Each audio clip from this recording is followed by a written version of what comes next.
कक्षा 4 की पाठ्य पुस्तक हमारे आसपास का पहला पाठ।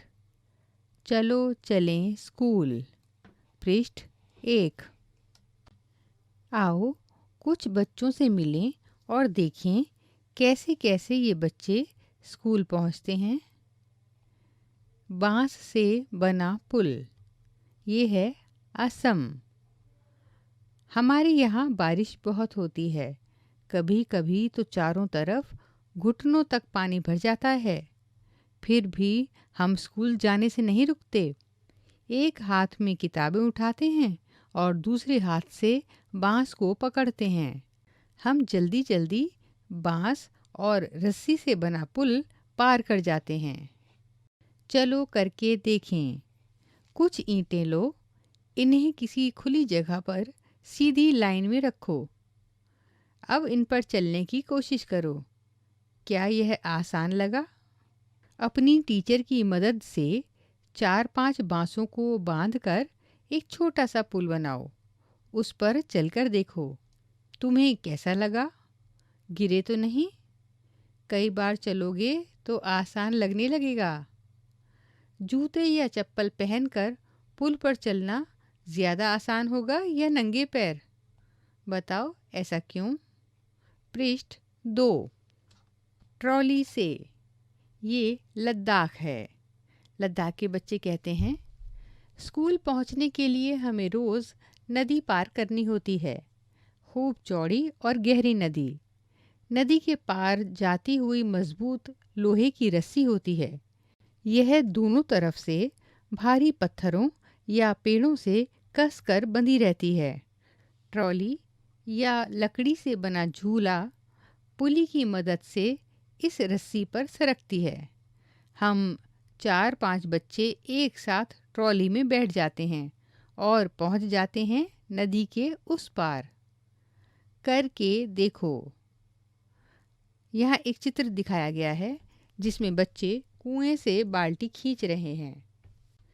एक बच्चा बिना पुली के पानी निकाल रहा है और दूसरा बच्चा पुली की सहायता से कुएं से पानी निकाल रहा है। दोनों चित्रों में पुली का अंतर है। इन दोनों में से किस तरह से खींचना आसान होगा? पुली यानी घिरनी के साथ या बिना पुली के? अपने आसपास देखो, तुम कहाँ कहाँ पुली का प्रयोग देखते हो? उनकी सूची बनाओ।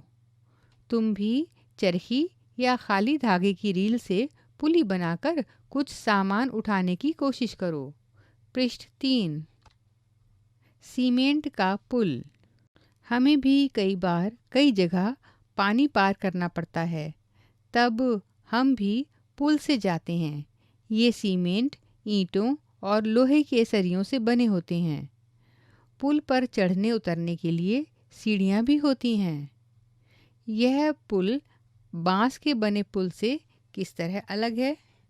अंदाज़ा लगाओ, इस पुल को एक समय पर कितने लोग पार कर सकते हैं? तुमने देखा कि कैसे बच्चे अलग अलग पुलों की मदद से ऊबड़ खाबड़ रास्ते और नदियों को पार करके स्कूल पहुंचते हैं। अगर तुम्हें मौका मिले तो तुम कौन से पुल से जाना चाहोगे और क्यों? स्कूल जाने के लिए क्या तुम भी कोई पुल पार करते हो? वह पुल कैसा दिखाई देता है? उसका चित्र बनाओ। अपने दादा दादी से पता करो कि उनके बचपन के समय में पुल कैसे होते थे। पृष्ठ 4। अपने आसपास किसी पुल या पुलिया को देखो और उसके बारे में कुछ बातें पता करो। वह कहाँ बना है? पानी पर, सड़क पर, पहाड़ों के बीच या कहीं और? पुल को कौन कौन पार करता है? लोग ही जाते हैं या जानवर और गाड़ियाँ भी? क्या वह पुल पुराना सा लगता है या नया? पता करो कि वह पुल किन किन चीज़ों से बना है। उन चीज़ों की सूची बनाओ। उस पुल का चित्र कॉपी में बनाओ। पुल पर चलती ट्रेन, गाड़ियाँ, जानवर और लोग दिखाना मत भूलना। सोचो, अगर वह पुल नहीं होता तो क्या क्या परेशानियाँ होती? कुछ अन्य तरीके देखें जिनसे बच्चे स्कूल जाते हैं? केरल, वल्लम। केरल के कुछ भागों में बच्चे पानी को पार करने के लिए वल्लम यानी लकड़ी की बनी छोटी सी नाव में बैठकर स्कूल तक पहुंचते हैं। पृष्ठ 5। क्या तुमने किसी और तरह की नाव देखी है? पानी पार करने के और क्या तरीके हो सकते हैं? क्या तुम भी कभी ऊंट गाड़ी या तांगे पर बैठे हो? कहाँ? खुद चढ़े थे या किसी ने बैठाया था? तुम्हें उस गाड़ी पर बैठकर कैसा लगा? अपना अनुभव कक्षा में बताओ। राजस्थान, ऊंट गाड़ी। रेगिस्तान के बच्चे बोले, हम रेगिस्तान में रहते हैं। हमारे यहाँ दूर दूर तक रेत ही रेत नज़र आती है। दिन में तो रेत खूब तपती है। हम ऊंट गाड़ी में बैठकर स्कूल पहुँचते हैं। मैदानी इलाके का एक गांव। बैलगाड़ी। मैदानी इलाके के बच्चे बोलते हैं, हम बैलगाड़ी पर बैठकर हरे भरे खेतों में से धीरे धीरे निकलते हुए स्कूल पहुंचते हैं। तेज़ धूप या बारिश हो तो हम अपनी छतरियां खोल लेते हैं। पृष्ठ 6। क्या तुम्हारे यहाँ भी बैलगाड़ियाँ होती हैं? क्या उसमें छत होती है? उसके पहिए कैसे होते हैं? बैलगाड़ी का चित्र कॉपी में बनाओ। साइकिल की सवारी। यहाँ एक चित्र है जिसमें कुछ लड़कियाँ साइकिल चलाते हुए जा रही हैं। वे कहती हैं, हम लंबे रास्तों पर साइकिल चलाकर स्कूल जाते हैं।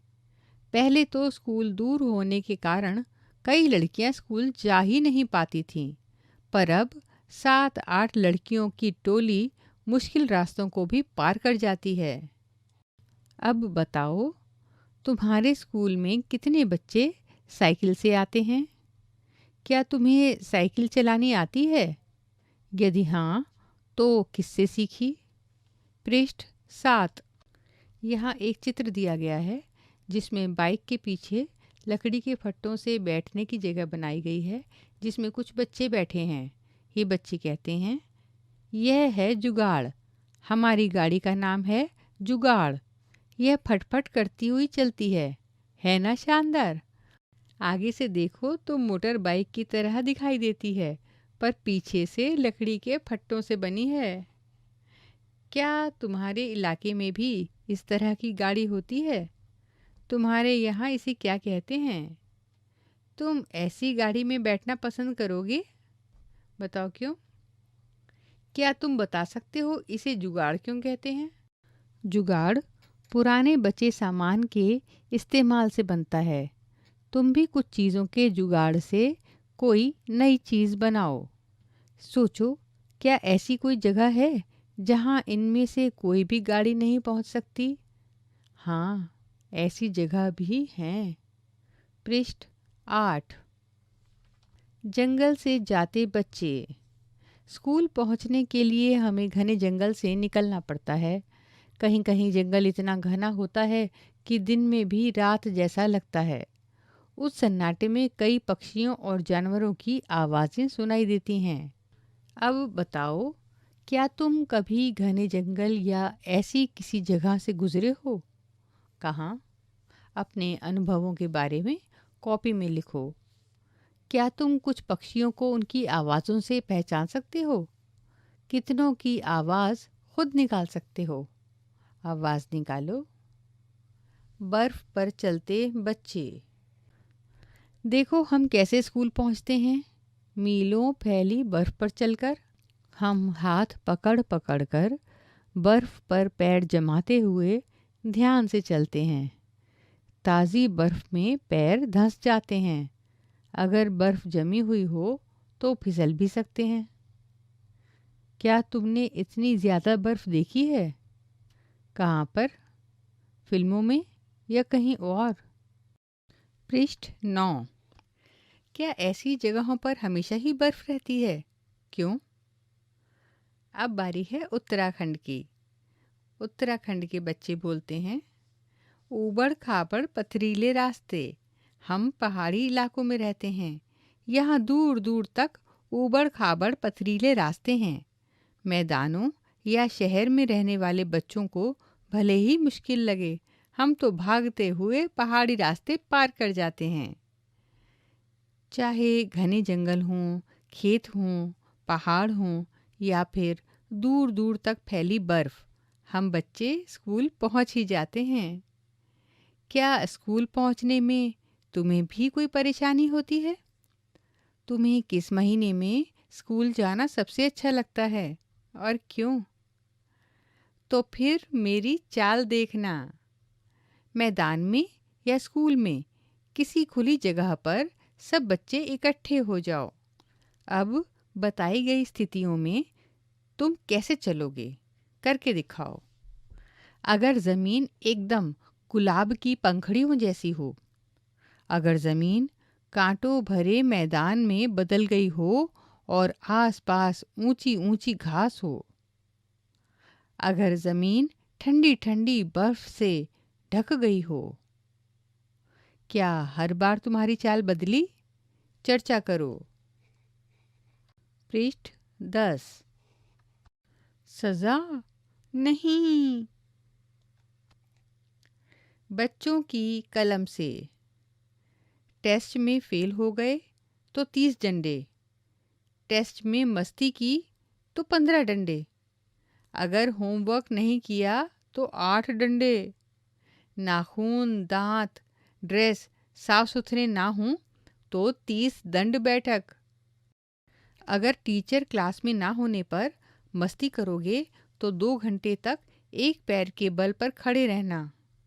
अगर आधी छुट्टी के बाद समय पर क्लास में नहीं पहुँचे तो 1 घंटे तक दोनों हाथों को ऊपर करके बेंच पर खड़ा होना। कक्षा 5 के सागर मिश्रा ने लिखा है ये। बताओ, क्या तुम्हारे स्कूल में भी सज़ा मिलती है? किस तरह की सज़ा मिलती है? तुम क्या सोचते हो, स्कूल में सज़ा होनी चाहिए? यदि तुम्हारा ऐसी किसी घटना से सामना हो तो तुम किसे बताओगे? कैसे शिकायत दर्ज करोगे? क्या सज़ा देना ही गलत काम के सुधार का तरीका है? स्कूल के लिए ऐसे नियम बनाओ जिनसे बिना सज़ा के स्कूल में सुधार हो। अपने सपनों के स्कूल का चित्र कॉपी में बनाओ और कक्षा में उस पर अपने साथियों से बातचीत करो।